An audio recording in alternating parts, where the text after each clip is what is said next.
Assalamualaikum warahmatullahi wabarakatuh. Innal hamdalillah nahmaduhu wa nasta'inuhu wa nastaghfiruh wa na'udzu billahi min shururi anfusina wa min sayyiati a'malina. Man yahdihillahu fala mudilla lahu wa man yudlil fala hadiya lahu. Wa asyhadu an la ilaha illallah wahdahu la syarika lahu. Wa asyhadu anna Muhammadan abduhu wa rasuluhu la nabiyya ba'dah wa ba'd. Para hadirin jamaah salat maghrib yang saya muliakan, minggu atau pekan kemarin kita membahas terkait dengan an-nifaq, kemunafikan, dan kita telah memahami munafik atau kemunafikan itu ada dua, disebut dengan nifaq asghar wa nifaq akbar, nifaq kecil dan nifaq besar. Nifaq kecil pelakunya tetap dianggap sebagai seorang muslim,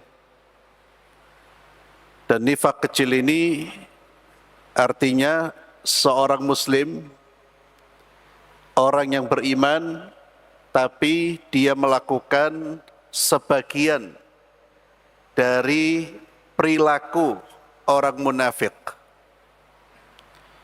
Contohnya seperti yang disebutkan oleh Nabi Muhammad SAW, 3 tanda an-nifaq, kemunafikan: jika berbicara berdusta, jika berjanji dia tidak tepati, dan jika diberi amanah dia khianat. Orang yang melakukan perbuatan-perbuatan yang disebutkan di dalam hadis ini, dia telah melakukan perbuatan atau sebagian perbuatan orang munafik.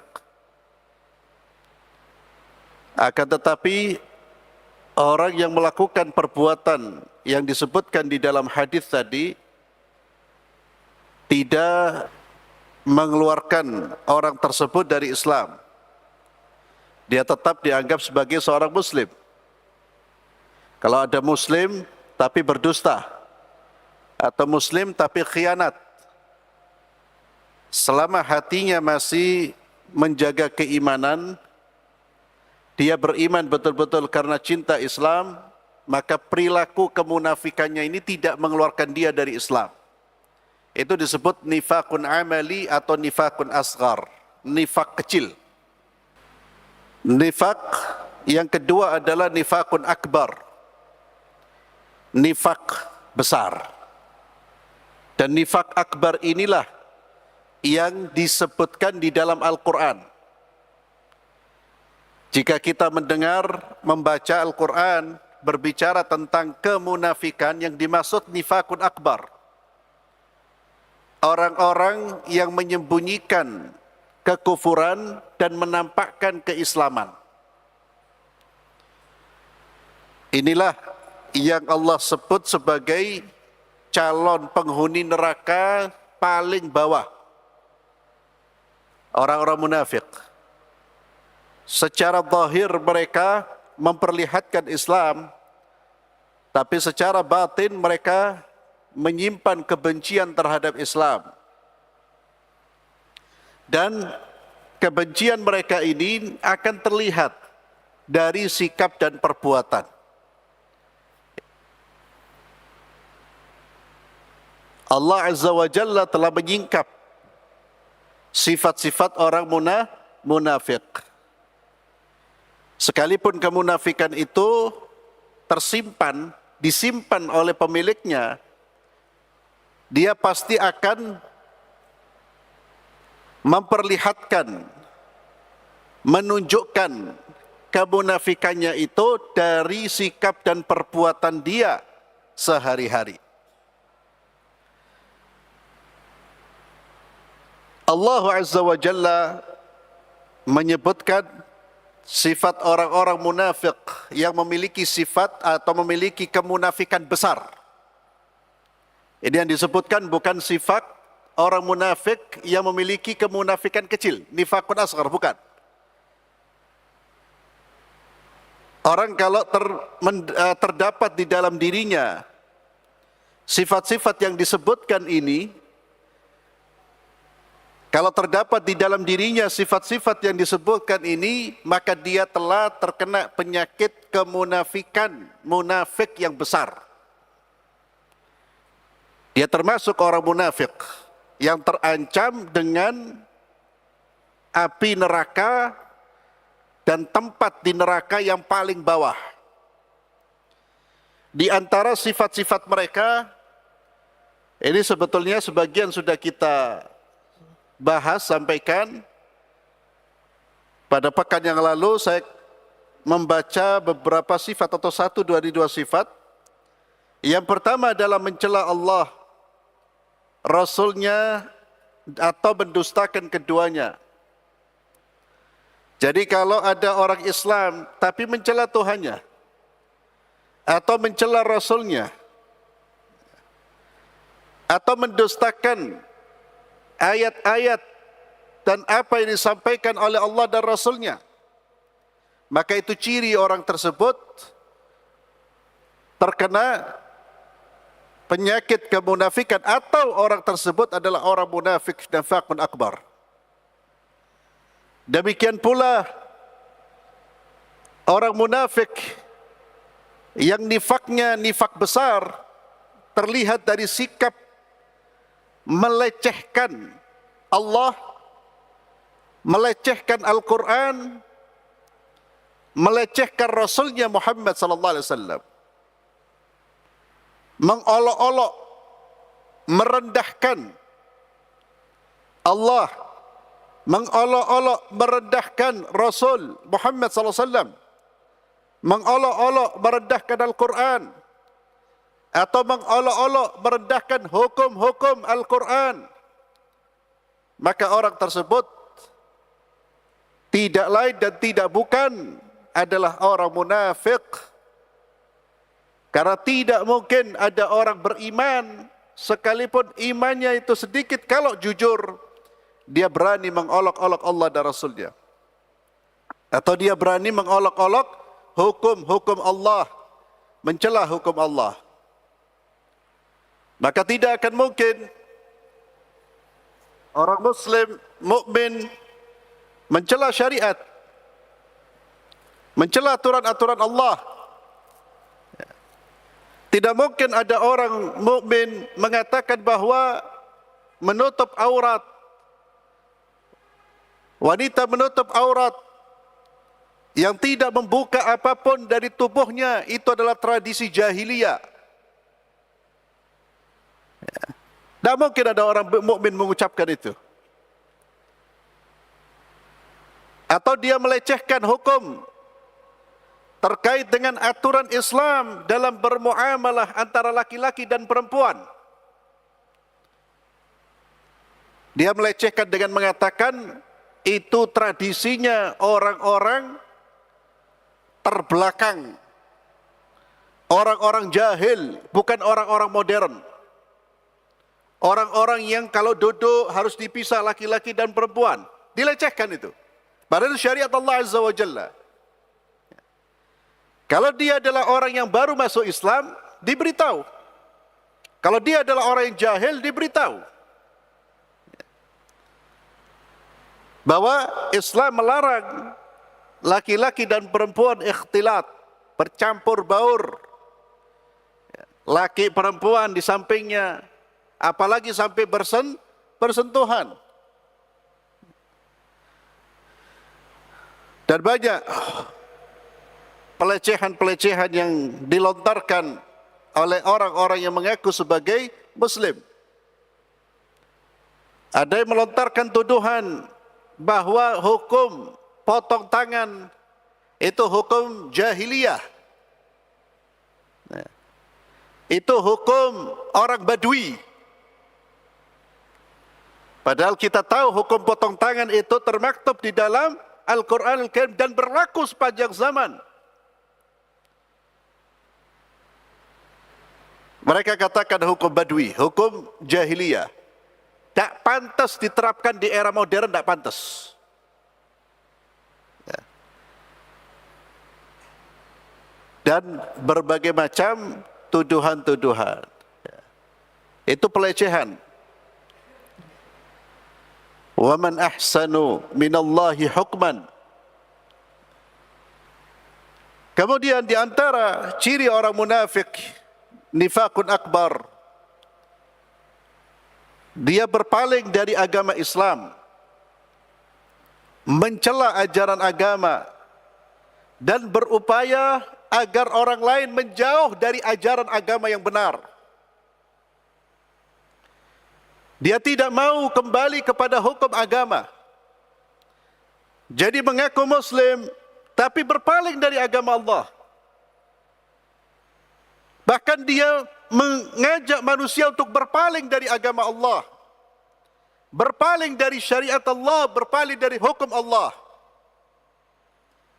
Tidak mungkin dilakukan kecuali orang-orang munafik, nifaqun akbar. Allah Azza wa Jalla berfirman di dalam surat An-Nisa ayat 61. Allah Azza wa Jalla berfirman tentang orang-orang munafik. A'udzu billahi minasyaitonir rajim. Wa idza qila lahum ta'alu ila ma anzalallahu wa ila ar-rasuli ra'aital munafiqina yasudduna anka sududa. Apabila dikatakan kepada mereka, apabila dikatakan kepada orang munafik, marilah kamu tunduk kepada hukum Allah yang telah diturunkan dan hukum Rasul. Ayo kita tunduk kepada aturan Allah. Kita tunduk kepada aturan Rasulnya Muhammad sallallahu alaihi wasallam. Niscaya kamu lihat orang-orang munafik menghalangi manusia dengan sekuat-kuatnya dari mendekati kamu. Jelas. Mereka akan menghalangi manusia dari mendekat kepada orang-orang yang mengajak manusia untuk kembali kepada aturan-aturan Allah, untuk kembali kepada aturan-aturan Rasulnya Muhammad sallallahu alaihi wasallam. Karena tidak mungkin ada orang beriman yang cinta Allah dan Rasulnya, dia justru memalingkan dari apa yang diajarkan oleh Allah dan Rasulnya, tidak mungkin.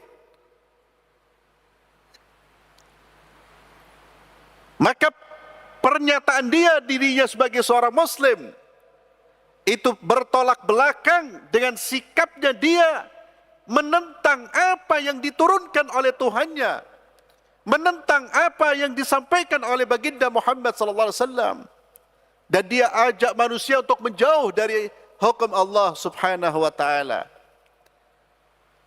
An-Nisa 61. Ra'aital munafiqina yasudduna anka sududa. Kemudian di antara sifat-sifat mereka, mereka lebih senang untuk menerapkan aturan-aturan orang-orang yang kufur kepada Allah. Berkeinginan keras untuk menerapkan aturan-aturan orang-orang yang ingkar kepada Allah, mengutamakan aturan-aturan orang-orang yang ingkar kepada Allah daripada hukum Allah. Justru mereka menjadi orang yang memerangi aturan-aturan Allah. Allahu Akbar, ini sifat yang jelas, Pak.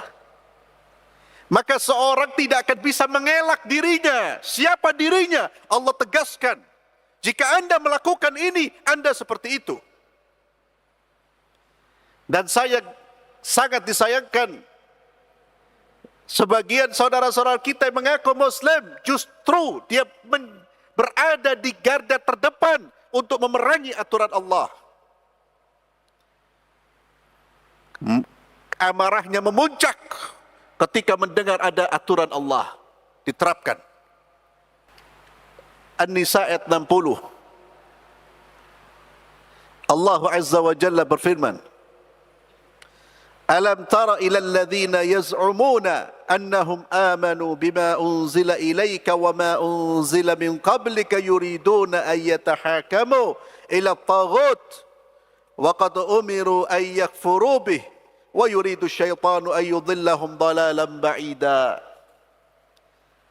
Apakah kamu tidak memperhatikan orang-orang yang mengaku dirinya, kata Allah, apakah engkau tidak memperhatikan, ya Muhammad sallallahu alaihi wasallam, orang-orang yang mengaku dirinya beriman kepada apa yang diturunkan kepadamu dan kepada apa yang diturunkan sebelum kamu, mereka hendak berhakim kepada taghut, padahal mereka telah diperintah mengingkari taghut itu, dan setan bermaksud menyesatkan mereka dengan penyesatan yang sejauh-jauhnya.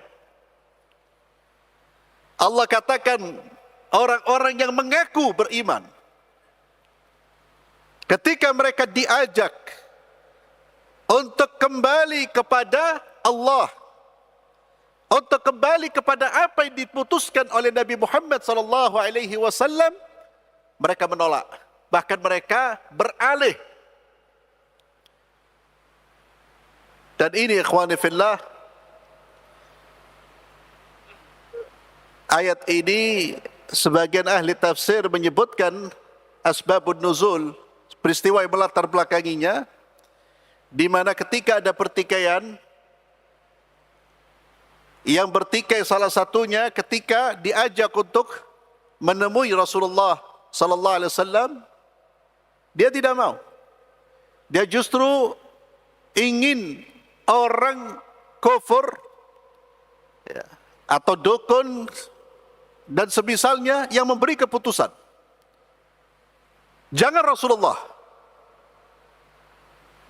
Maka Allah katakan, apakah kau tidak memperhatikan orang yang mengaku beriman ini?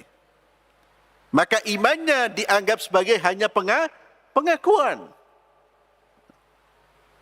Hati-hati ikhwani fillah. Ini terkadang sebagian saudara-saudara kita meremehkan masalah ini, berpaling dari hukum Allah, padahal hukum Allah tersedia dan bisa diterapkan. Saya ambil contoh ikhwani fillah terkait dengan hukum waris. Hukum waris itu bisa diterapkan. Ada orang-orang enggak mau pakai hukum Islam, Pak.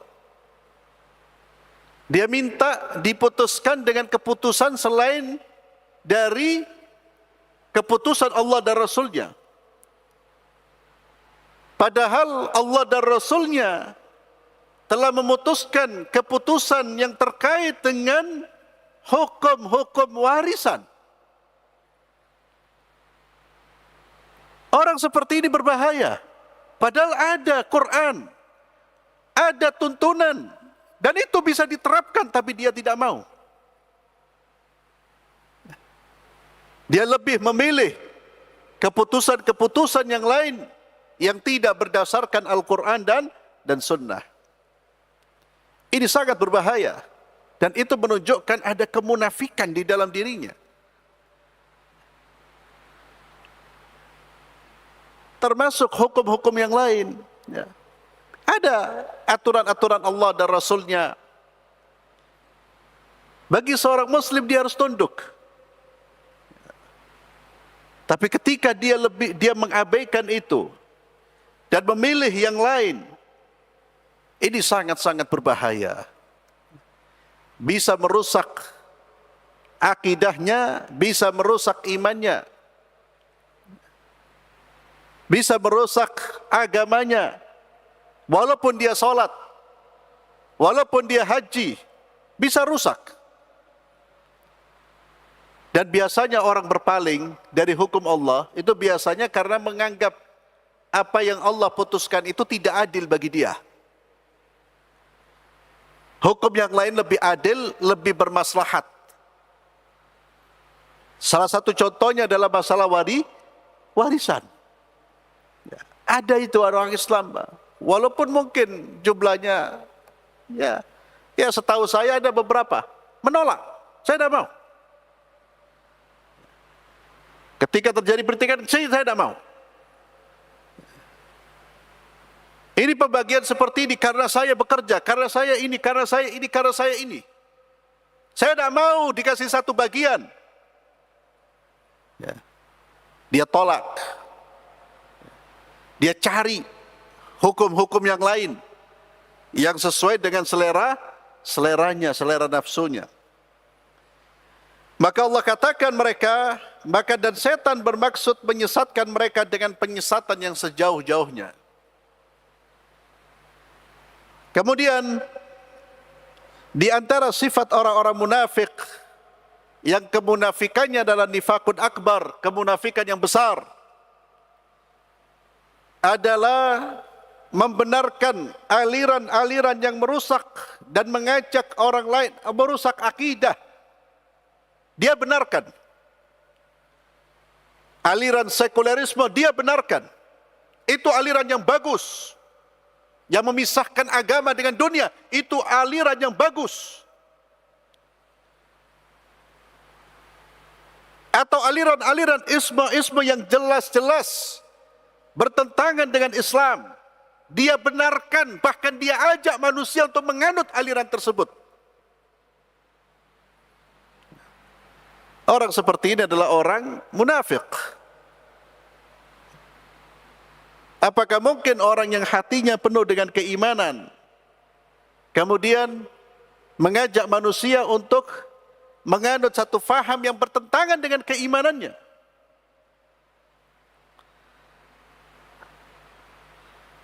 Maka tidak ada orang muslim yang benar imannya, yang jujur imannya, membenarkan aliran-aliran, pemikiran-pemikiran yang di dalamnya ada penentangan terhadap aturan-aturan Allah, seperti sekulerisme, liberalisme, dan isme-isme yang lain. Ideologi-ideologi yang jelas-jelas menjadikan agama sebagai bahan pertimbangan. Agama ini dijadikan bahan pertimbangan, Pak. Ditimbang. Siapa yang menimbang? Manusia menimbang. Wahyu yang turun dari langit diletakkan di bawah oleh manusia. Ditimbang. Yang saya cocok, saya ambil. Yang saya tidak cocok, buang. Tidak boleh diterapkan. Allahu Akbar. Congkaknya manusia zaman sekarang ini. Dia diciptakan oleh siapa? Dia tinggal di buminya siapa? Termasuk yang paling berbahaya sekarang ini liberalisme. Dan sebagian orang mengaku dirinya muslim menganut faham ini, sehingga ada istilah Islam liberal. Ya, JIL. Jaringan Islam liberal dulu ada itu. Jaringan Islam liberal. Sekarang sudah tidak lagi populer karena uangnya sudah habis. Mereka dapat sokongan dana dari luar itu luar biasa. Dulu mereka membeli bahkan salah satu kolom di surat kabar, saya tidak perlu sebut namanya. Surat kabar besar. Mereka beli itu. Mereka tuangkan pemikiran-pemikirannya di surat kabar tersebut. Dananya luar biasa mengalir. Dan orang-orang di luar Islam itu senang dengan pemikiran karena merusak. Mereka semua mementahkan apa yang sudah matang dalam ajaran Islam. Prinsip-prinsip dasar yang diakui mereka rusak. Mereka ragukan, mereka membuat keraguan-raguan. Metode dalam menerima hadis mereka rusak. Pendekatan dalam memahami ayat-ayat Allah mereka rusak. Dan setelah itu mereka masih menganggap Muslim. Ya. Atau mereka menamakan dirinya apa? Islam yang modern. Tujuannya satu, menghancurkan kemurnian Islam dan menggantinya Islam ala Barat. Islam yang murni ingin dihancurkan, kemudian diganti dengan Islam sesuai dengan selera, budaya, pemikiran orang-orang Barat. Muslim tidak akan melakukan itu. Seorang Muslim yang betul-betul beriman, dia tidak akan melakukan itu. Kemudian ikhwani fillah, di antara sifat kemunafikan atau ciri orang munafik yang besar, nifakun akbar, mereka adalah orang, sifatnya, cirinya membela dan menolong orang-orang kafir untuk memerangi kaum muslimin. Itu pasti munafik, Pak. Membela dan menolong orang-orang kafir untuk memerangi kaum muslimin.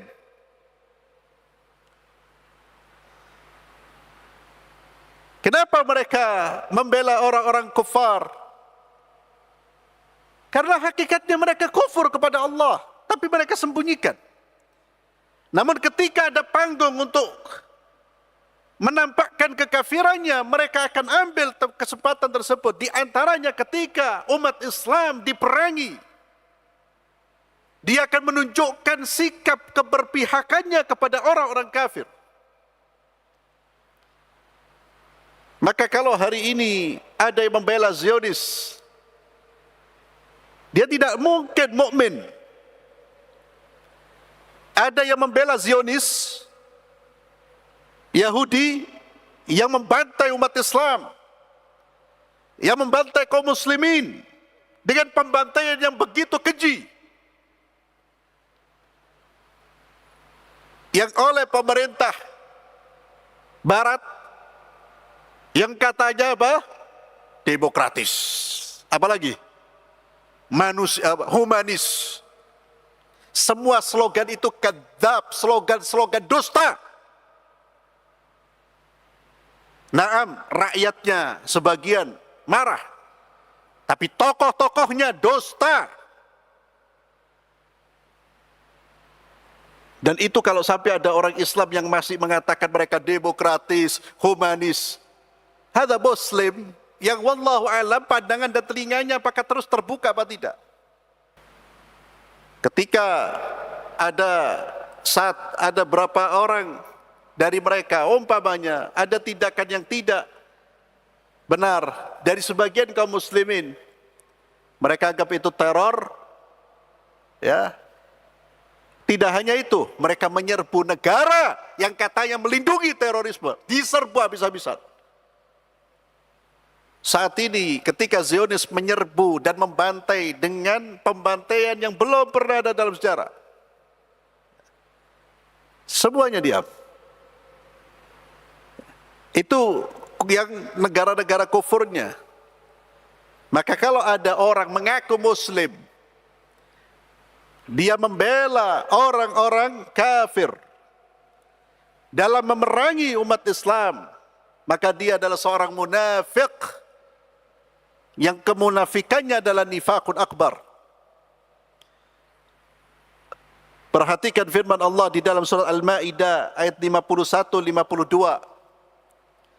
Allah Azza wa Jalla berfirman, "Ya ayyuhalladzina amanu la tattakhidhul yahuda wan nasara awliya ba'dhuhum awliya'u ba'd wa may yatawallahum minkum fa innahu minhum.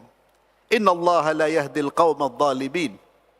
Hei orang-orang yang beriman, janganlah kalian mengambil orang-orang Yahudi dan Nasrani menjadi pemimpin-pemimpin kalian.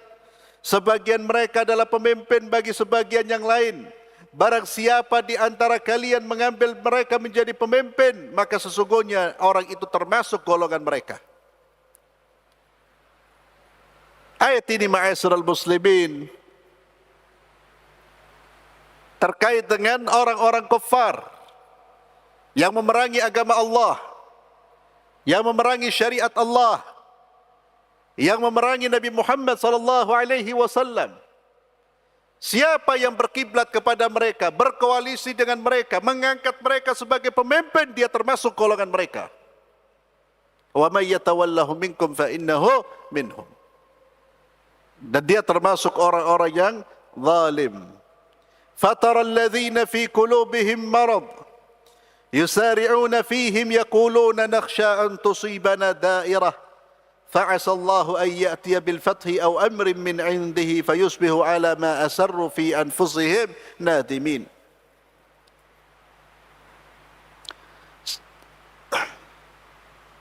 Maka kamu akan melihat orang-orang yang ada penyakit dalam hatinya, yaitu orang-orang munafik, bersegera mendekati Yahudi dan Nasara, seraya berkata, kami takut akan mendapatkan bencana.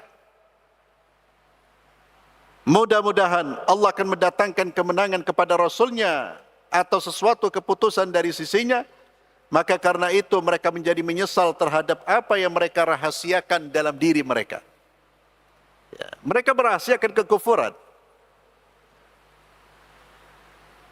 Kemudian di antara sifat mereka menunjukkan kebahagiaan dan kegembiraan tatkala orang-orang kafir mendapatkan kemenangan, dan ketika orang-orang Muslim mendapatkan kekalahan atau suatu kerugian, dia juga bahagia.